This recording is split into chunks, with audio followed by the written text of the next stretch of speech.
Magkapit-bisig tayo at isigaw natin sa buong bansa na ang Pilipino ay nagkakaisa tungo sa isang malaya at masiglang Pilipinas. With your help, your devotion, your drive, we are going to keep on working, we are going to keep on fighting, and we are going to keep on winning, winning, winning. Magbantay po tayo dahil ang maaari lang magagawa para hindi lumabas ang pagkapanalo ng inyong abang lingkod sa Lunes ay silang mandadaya.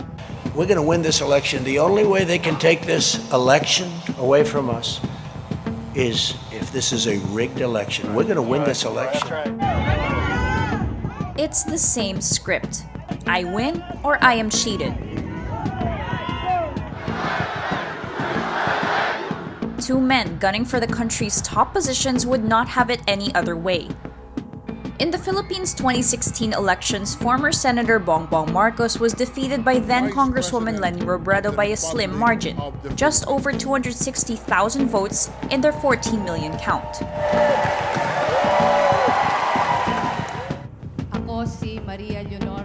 On the eve of Robredo's oath-taking, Marcos filed an electoral protest, alleging there was cheating in the polls.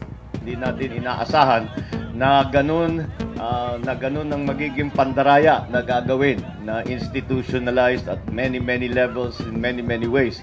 Ay sa darating na 28 ay ako'y magfa-file ng electoral protest. 4 years later, United States President Donald Trump, looking for a re-election, cried fraud too. It's going to be a very hard thing to concede because we know there was massive fraud. As his Democrat rival Joe Biden began surpassing him in the polls, Trump falsely claimed victory and began filing his protests with the courts in several battleground states. If you count the legal votes, I easily win. If you count the illegal votes, they can try to steal the election from us. Trump and Marcos supporters were enraged. But the Philippines Commission on Elections tells the Supreme Court there was no failure of elections in 3 provinces Marcos said there was. Meantime, 38 lawsuits filed by Trump and other Republicans aren't going so well. In one, a Pennsylvania judge rejects Trump's complaint that puts the state's 20 electoral votes at stake. The judge says the Trump campaign failed to provide factual evidence for his claims. All signs point to a real and final loss, but the men refuse to concede. The similarities are uncanny. What does it mean for democracy in the two nations? First, Marcos and Trump come from very different political contexts. The American system has multiple tools to safeguard against fraud, like an information technology infrastructure, identity verification methods, and ballot tracking. Even as Trump floated the idea of fraud in mail-in ballots, research shows vote fraud in the United States is rare. Nonpartisan Law and Policy Institute, the Brennan Center for Justice, found that it is more likely for an American to be struck by lightning than to commit mail voting fraud. In the Philippines, some political camps in the past organized flying voters, or registrants who vote in more than one precinct. These camps also tried to remove names on voters' lists or replace names of rival supporters with their own supporters' names. The COMELEC's old system involved election inspectors manually looking for voters' names in the precinct book of voters.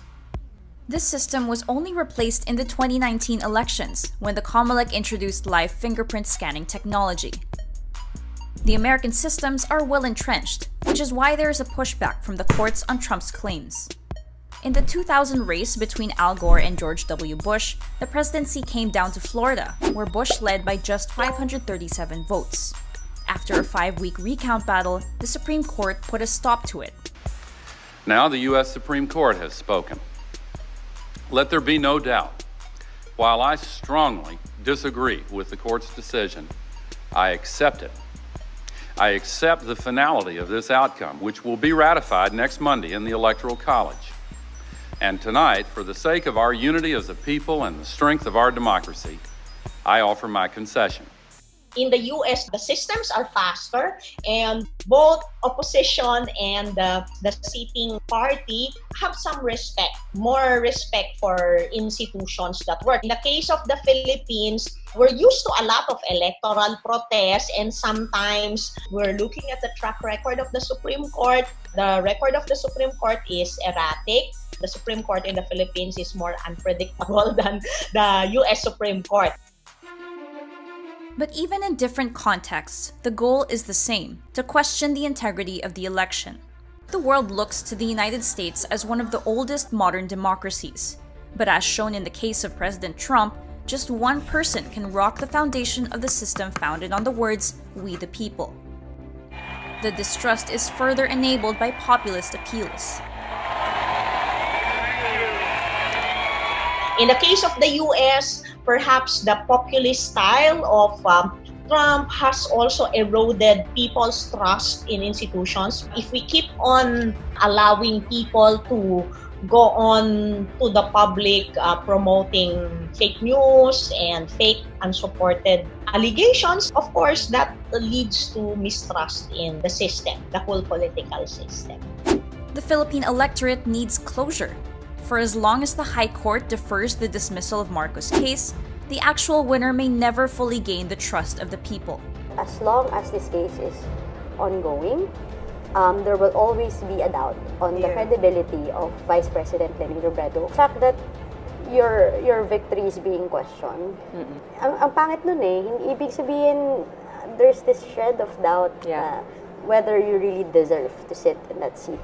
No matter how hard you work to help the poor, as in the case of the Vice President.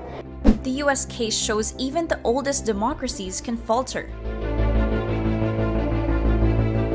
All of this is happening as we are on our way to our own 2022 elections. What can we do? Citizens from the Philippines and America have to actively defend democratic systems. We need to improve COMELEC. We need laws that will strengthen the integrity of elections in the Philippines. We need more competitive elections, but we also need to strengthen other institutions like political parties, instead of just capitalizing on popularity and charisma of candidates. The outcome of Marcos' electoral protest will surely affect the 2022 elections. How will the courts deal with Trump's claims? We think there's going to be a lot of litigation because we have so much evidence, so much proof, and it's going to end up perhaps at the highest court in the land. The world and the Philippines will be watching closely. I think they're witnessing incredible irresponsibility, incredibly damaging messages being sent to the rest of the world about how democracy functions.